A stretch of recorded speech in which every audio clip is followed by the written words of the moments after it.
자신을 방어하기 위해서 행동을 하다가 이 병사를 죽이게 되는데요. 다른 방법 가해자를 특정하고 범죄 사실 안녕하세요. 생활법률 알려드리는 쪼변입니다. 기사 보셨나요? 강제로 키스를 하려던 30대 남성의 혀를 20대 여성이 깨물어서 3cm 정도 절단이 되었다고 합니다. 그 남성은 여성을 중상해 혐의로 고소를 하였는데 그 여성은 아니다, 이 남자가 나를 강제추행하려고 했기 때문에 내가 정당방위로 깨문 거다, 이렇게 주장을 했다고 합니다. 일단 결론은 아직 안 났지만 경찰에서는 이 여성의 행위가 과잉방위에 해당된다라고 해서 불기소 의견으로 검찰로 송치했다고 해요. 그렇다면 정당방위는 무엇이고 과잉방위는 무엇이며 어떤 경우에 이런 부분이 인정되어서 무죄가 되는지 알아보겠습니다. 정당방위는 형법상 현재의 부당한 법익 침해 행위를 방해하기 위한 행위는 상당한 이유가 있는 때에는 처벌하지 않는다라는 규정에 따른 것입니다. 정당방위가 인정되기 위해서는 현재의 법익 침해, 부당한 법익 침해, 이를 막기 위한 최소한의 행위라는 요건들이 모두 갖춰져야만 하는 것이죠. 앞서 말씀드린 그 여성의 행위는 강제적으로 남성이 키스를 하려고 했을 때 밀친다든지 도망을 간다든지 다른 방법을 취하지 않고 혀를 깨물어서 그 남성의 혀가 잘리도록 하는 좀 과잉한 방위 행위였다라고 보아서 과잉방위의 경우에도 상당한 이유가 있는 경우에는 감경 또는 면제할 수 있기 때문에 이에 해당한다라고 판단을 해서 경찰이 불기소 의견으로 송치를 한 것으로 보입니다.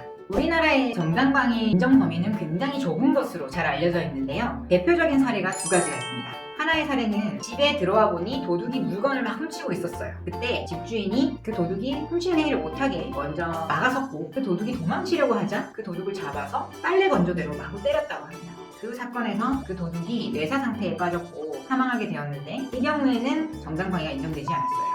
왜냐하면 일단 앞에 행위, 도둑이 물건을 훔치려고 하는 상황에서 막아선 행위 자체는 정당방위로 보일 수 있으나 도둑이 그 행위를 포기하고 도망가려고 했을 때는 막아서는 정도 아니면 경찰에 신고하는 정도는 괜찮으나 이제 포기하고 돌아가려고 하는 도둑을 마구 때리는 행위까지는 정당방위는 아니다 라고 판단을 한 것이고요.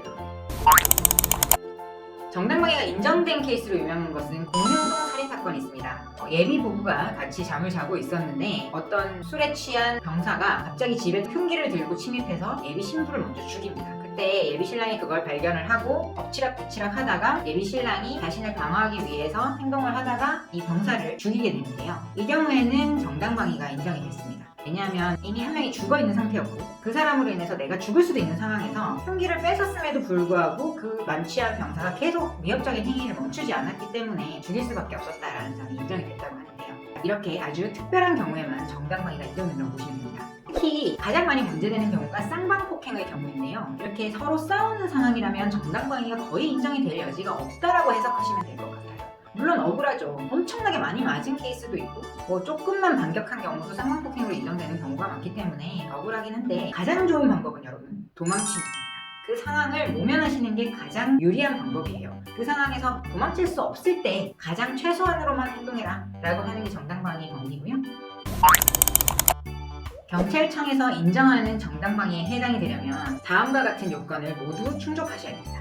누군가가 나를 해치려고 할 때 나 자신을 보호하기 위한 행동이어야 돼요. 내가 그 사람의 행위를 도발했다, 그러면 정당방위가 안 됩니다. 내가 먼저 폭력 행위를 했다, 그러면 정당방위 안 돼요.